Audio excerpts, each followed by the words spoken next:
Okay, so good morning. Today we'll talk about tumor markers. So regarding cancer, cancer is the third only to heart disease and disease of vascular system as major cause of mortality in the Philippines. So top three causes of mortality in the Philippines. First, you have heart disease. Second, you have disease of the vascular system. And third, you have cancer. Okay, so cancer is very common. Okay, it's the third leading cause of death in the Philippines. Okay, and there are more than 50 different types of human malignancies, with about 54% of new cancer cases occurring in the lung, bronchus, colon, rectum, breast, prostate, and uterus. So for men, the common uh, type of cancer in men, you have prostate, okay, lung, colon, this colon and rectum, and urinary bladder.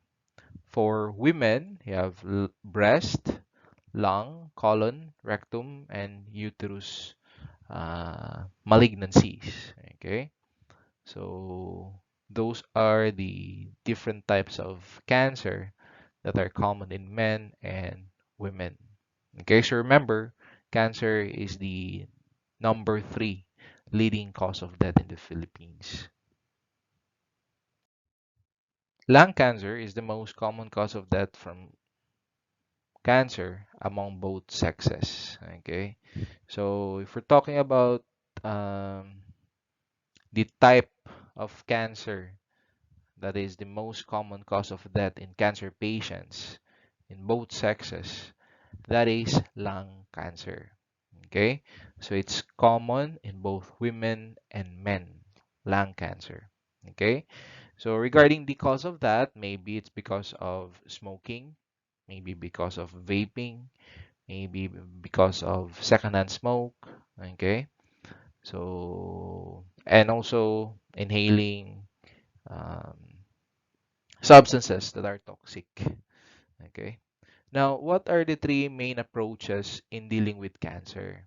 Okay. So, first is prevention by identification and elimination of the cancer-causing agents. So, this is the best and ideal approach in dealing with cancer or in preventing, okay, or in order to decrease the cases of cancer. Okay. So prevention by identification. So you need to identify the causative agent or the cause of a particular type of cancer. And you need to eliminate that factor or that cause. Okay? So that's for the first approach. Now the problem with this one, sige, it is the best and ideal, but the problem, it's difficult to eliminate the cancer causing agents. Okay? And we cannot also identify all, okay, the so for example, let's go back to lung cancer. Okay, so for lung cancer, it's associated with um, smoking. Okay, but there are other uh, causes or other agents that can cause lung cancer, which are not identified pa. Okay? So it's difficult to follow this one or use this approach in preventing cancer. Okay? But this is the ideal thing to do. Okay? So advantage, it's the best and ideal, but the disadvantage of this approach, it's difficult. Okay? To implement or to use this approach in dealing with cancer. Okay? Next is the most promising approach, which is early detection and intervention. Okay, so for this one, if the cancer was detected during the first stage of its disease, it's easier for the doctors to treat that type of cancer. Okay, so when you say chemotherapy, it's also effective once you're using chemotherapy in dealing with stage 1 or stage 2 cancer. But when that type of cancer reaches stage 4, it's difficult, okay, to treat or to eliminate that one. Bisan mo use pa kag chemotherapy, chemotherapy usually it's not that effective uh, if you're dealing with stage 4 cancer. Okay? So there are instances that chemotherapy will um, hasten the development of cancer, okay, or the effects of cancer to the body if the patient is in stage 4. Okay, kaya diba, in stage 4, meaning the cancer cells already metastasize. Okay, so meaning nag-spread na siya to different organs. So, grabe ang yaha nga effect to your body or effect of the cancer cells to the patient's body. Now, you're going to introduce chemotherapy, which also cause damage to healthy cells. Okay? So, usually, chemotherapy is effective in dealing with stage 1 and stage 2. Okay? The effectiveness, okay, of chemotherapy is high in stage 4. No, no, no, no, in stage 1 and stage 2. Okay? And it has less effectiveness, okay, when the patient has stage 3 or 4 cancer. Okay? Another approach is the development of more effective therapeutic modalities. So instead of using chemotherapy that is not specific for cancer cells, because it can also cause injury to healthy cells. So there are a lot of studies or kind of research that the purpose of those studies and research is to find a medication or a treatment for cancer that is specific for cancer cells. Okay, so that's for the approach, okay, regarding cancer. Okay, so cancer is difficult siya to prevent, okay, because every day we're exposed to different cancer causing agents. Okay, so for example, our food, our products that uh, our products being used, like for example, shampoo, uh, cosmetics for women, di ba? Uh, so paman, dagan, and dahang source of cancer causing agents. Okay, so we should also try to eliminate some of those cancer causing agents, like choosing uh, produce that are not heavily exposed to pesticides. Okay, so if you're going to buy calamansi, it's better to buy the calamansi with that is not hamis. Okay, katong hamis one, the calamansi that is hamis one or without any holes or uh, deformities, usually those are the calamansi that was exposed to, heavily exposed to uh, pesticides. Okay, and there are other farmers who perform, like for example, no, if this is an ampalaya, okay, the fruit ba na or basta bunga of an ampalaya, and this is the container of the pesticide. So they will dip the ampalaya in this pesticide so that the pesticide or the pest will not attack this fruit. Okay, or fruit ba ng tawagan na? Basta, that ampalaya. Okay? So, muto siya.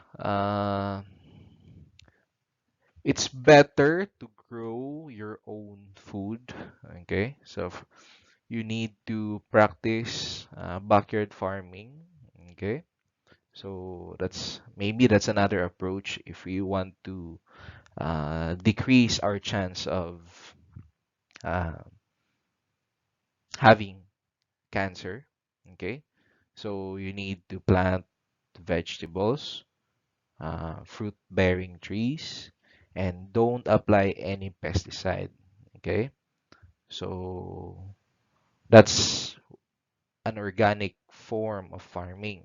Okay, so you also need to grow or to take care some livestocks. Okay, so for example, if you want to be self-sufficient in terms of food, okay, so mag-alaga ka ng chicken, okay, native chicken, and feed them with grains like corn, and so that you'll be sure that your um, food uh, does not contain high levels of cancer-causing agents.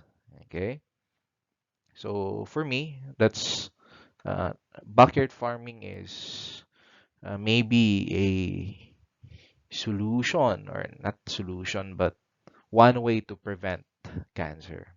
Okay. Next, what are the methods currently available to detect cancer in its early stage? So you have conventional radiographs, uh, nuclear medicine, rectilinear scanners, ultrasonography, computed tomography, or you have your CT scan. And then magnetic resonance imaging or MRI, then the use of tumor markers. Okay, so for tumor markers, these are substances present in your blood that is usually elevated once there is tumor. Okay, so that's for tumor markers. So for tumor marker test, it measures either a tumor-associated antigen or other substances present in cancer patients that aid in diagnosis, staging, disease progression, monitoring response to therapy, and detection of recurrent disease. So the purpose of tumor marker, okay, first, regarding tumor marker, it is a substance, okay, a substance that is present in your blood, okay, and it is usually increased in concentration in your blood once there is a form of cancer. Okay. Now, regarding this tumor marker, you can use this one to detect. Okay. So you can use this one for diagnosis. Okay. Together with other imaging tests and other uh, tests. Okay. You're gonna use to diagnose cancer. And you can also use the tumor marker for staging. Stage 1 ba na siya, stage 2, stage 3, stage 4. And you can also use this one to uh, check for disease progression, or if the patient will have good prognosis. Okay. And you can also use this one to monitor response to therapy if your chemotherapy is effective. Because if the chemotherapy isn't effective, the tumor marker concentration will not drop, okay, or go down.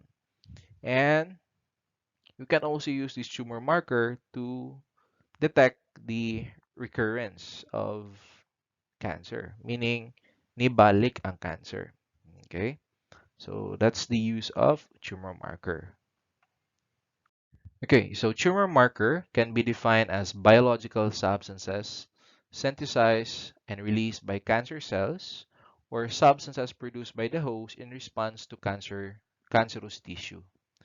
Theoretically, tumor markers should be extremely useful in the detection, management, and monitoring of cancer patients. That's the ideal characteristic of a tumor marker. Unfortunately, almost all available tumor marker tests do not possess sufficient specificity to be useful screening tools uh, in a cost-effective manner. Now, the problem with tumor markers, almost all tumor markers are not that specific for a certain type of cancer. Okay? It's not that specific. Okay? So, when I talk about tumor markers, you can use this one as an aid in the diagnosis, okay? But not the only thing that you rely on regarding the diagnosis of a diagnosis of a specific form of cancer. Okay? So most available tumor marker tests are not useful in diagnosing cancer in patients who have symptoms because elevated levels are also seen in variety of benign diseases. So, in order to use this tumor marker in the diagnosis, you can use these tumor markers in the diagnosis, but as an aid in the diagnosis, okay? Not the primary test that you'll use in the diagnosis of cancer, okay? So, part gyapon siya sa diagnosis, but not the primary thing, the primary test. You can use this one as an aid in the diagnosis, okay? The major clinical value of tumor markers is in tumor staging. So, regarding tumor markers, usually it's used, or the value of tumor marker is in the staging of tumor, and also the monitoring of therapeutic response, whether the chemotherapy is effective or not, and also predicting patient outcome, meaning the prognosis, whether the disease has good prognosis, meaning higher chance of recovery, or bad prognosis. Okay, and detect recurrence, meaning recurrence is ni reoccur, meaning ni balik. Okay, so the patient experience having cancer, then there's complete remission or absence of that cancer. Then after a few months, ni recur. Okay, there's the presence of that cancer again. That's recurrence. Okay, so that's another use of tumor marker to detect recurrence of cancer. So what are the properties of an ideal tumor marker? So first, high analytical sensitivity and high analytical specificity.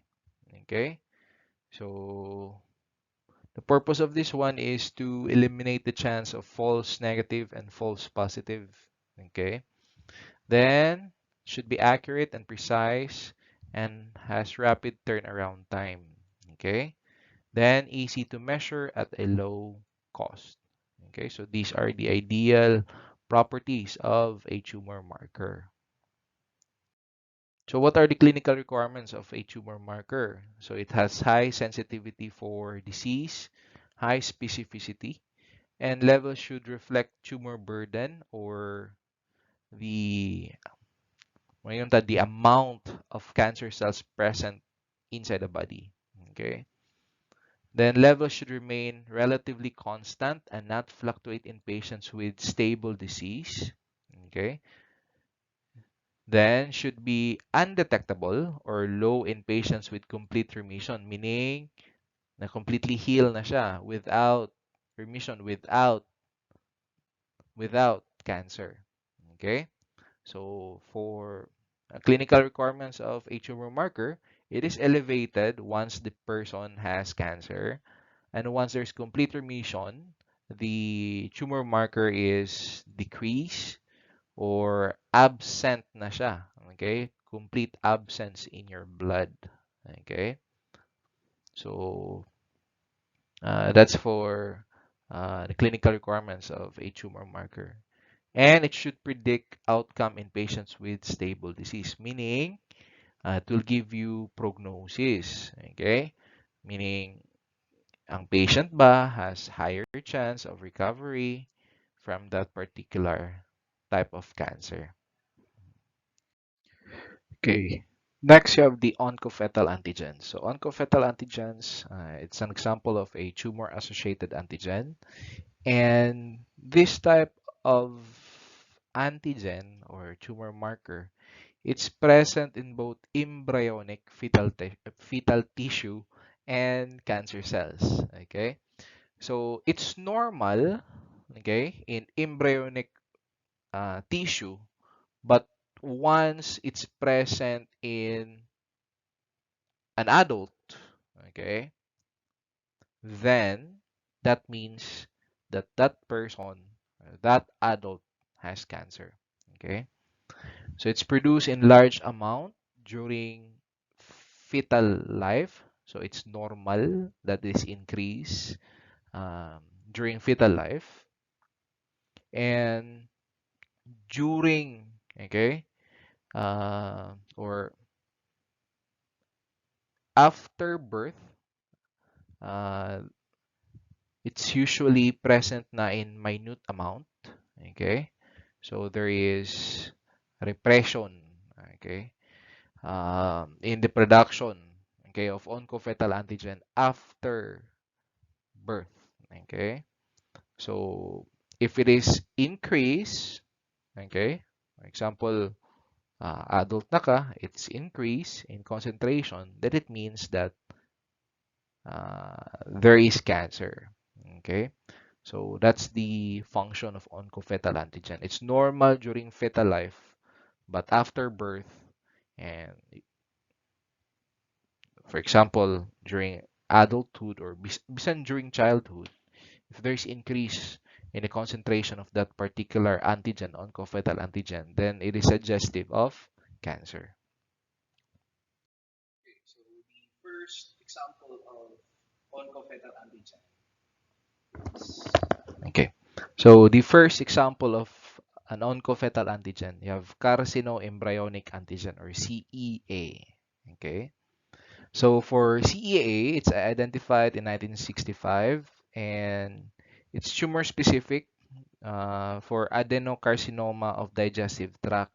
So this one is related to or associated to uh, colon cancer, CEA. Okay. It's found in normal fetal GIT epithelial cells, and it's initially considered highly specific and sensitive for colorectal carcinoma. Okay, initially considered. Okay, but there are other diseases, benign diseases, that are associated with increase in CEA. Okay, so it's elevated in other malignancies and non-cancerous disorders. And it's also elevated in cigarette smokers. Okay, so there are situations non-cancerous or not associated with cancer, but can cause elevation in CEA. That's the problem with CEA. Okay, so initially it's specific, but through time, um, it's found out that it's not that specific. Okay, so present in both endodermal and non-endodermal derived tissues, found in GIT of fetuses after 12 weeks of gestation, and is present in embryonic liver and pancreas. And it will disappear from the circulation from your blood about 3 weeks after successful removal of tumor.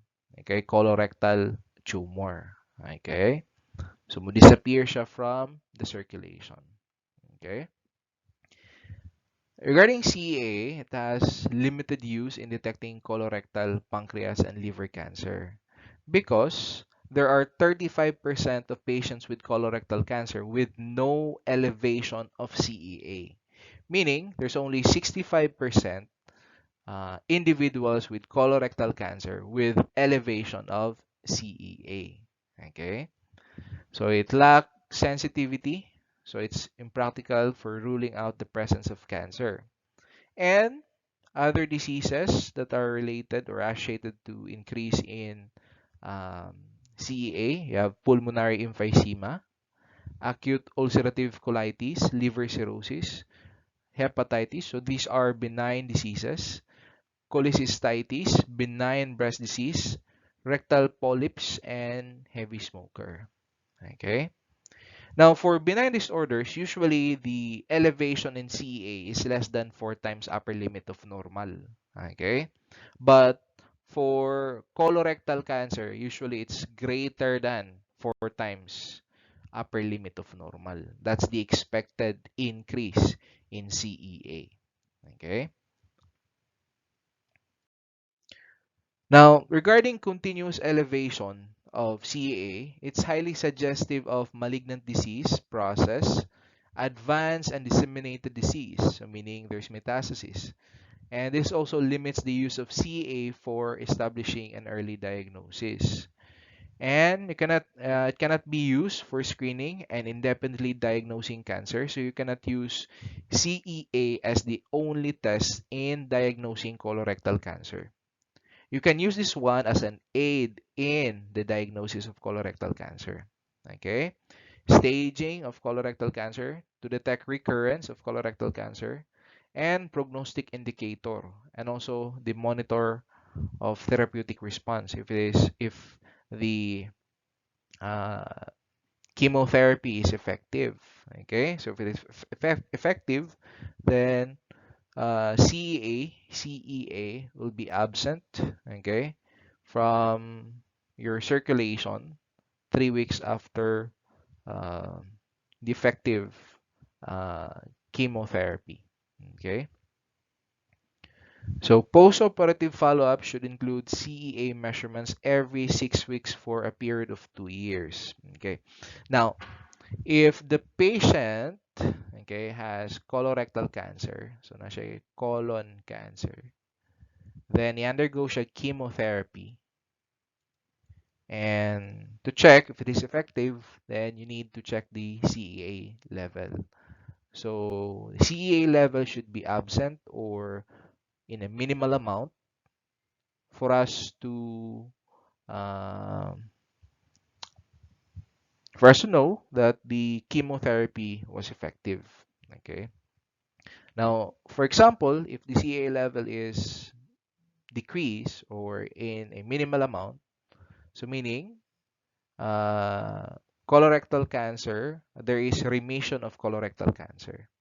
Now, in order for us to check for reoccurrence of the disease, there's a need to check for CEA level every 6 weeks for a period of 2 years. The purpose of this one is to check for reoccurrence. Okay? Meaning of reoccurrence, nibalik. Okay? So, from complete remission or removal of cancer, ni return na pud balik ang cancer. Okay? So, normal CEA pre-treatment or if there's a normal concentration of CEA, okay, before treatment of colorectal cancer, that indicates lower incidence of metastasis. Okay, so there is low chance for that colorectal cancer to disseminate.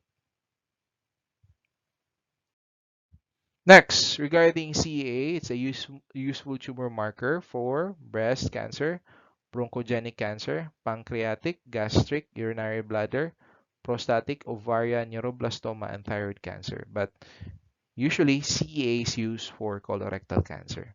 Okay, so remember, after complete remission, okay, from colorectal cancer, you need to check, okay, the CEA level every 6 weeks within 2 years to check for recurrence of the disease. Okay. Okay, so next, oncofetal antigen. You have alpha fetoprotein or AFP. Okay. So for AFP, it's the first tumor-associated antigen to be used as a tumor marker in the clinical management of human malignancies. Okay, so the diseases or cancer associated with alpha fetoprotein, you have liver cancer, ovarian, testicular, presacral teratocarcinomas. So if ano na lang no, if you're an adult, then there's elevation of your ALP. Okay. For example, woman ka. Okay. Bae, female. There are two cancers that are associated with elevations of AFP during adulthood. So first is liver cancer and ovarian cancer. This is for women. Okay. For men, okay, adult. Okay. If there's elevation in AFP, there's a possibility of liver cancer or testicular cancer. Okay. So AFP is associated with gonadal cancer. So for gonadal cancer, you have ovarian and testicular. Okay. So for men, you need to check your balls. Okay. Every month, you need to check for presence of lump or presence of sa Bisaya pa bugon. Okay. Or mass. Okay. So that mas early ang detection, mas early ang or mas taas ang chance of recovery, okay, from that disease or to prevent the spread of the cancer from one testicle to the other testicle. Okay. So next, it is synthesized by the liver, yolk sac, and GIT of developing fetus older than 6 weeks of age. Highest concentration of AFP seen in or during embryonic fetal life. Okay. So peak, T 2 to 3 mg per ml. So time of the peak concentration of alpha fetoprotein, it's 12 to 15 weeks of gestation, and it's 1/3 of the total fetal serum protein. Okay, but at birth, there's a decrease in the concentration of AFP. It's 50 or less than 50 microgram per ml. And for 2 years old, it's less than expected level of AFP. It's less than 20 ng per ml. Okay, nanogram. Okay, from microgram to nanogram. Okay, so if the level, okay, of uh, for example, if the age of the patient is greater or more than 2 years old, and the level of uh, AFP is greater than 20 nanogram per ml, then it is an indication that there's a problem. Maybe there is liver cancer, ovarian, or testicular cancer. Okay. And there are also benign disorders that are associated with increase in AFP. Okay. Usually, it's associated with liver problem. Okay. So, have viral hepatitis, chronic hepatitis, ataxia telangiectasia, and tyrosinemia. Okay. So it's the most specific biochemical test for primary carcinoma of the liver. Okay. And it's helpful in monitoring the therapeutic response, okay, or the response of the body to chemotherapy. Next, post-surgical AFP levels that fail to return to normal, meaning, okay, so example, you have gonadal cancer. Example of gonadal cancer, testicular cancer.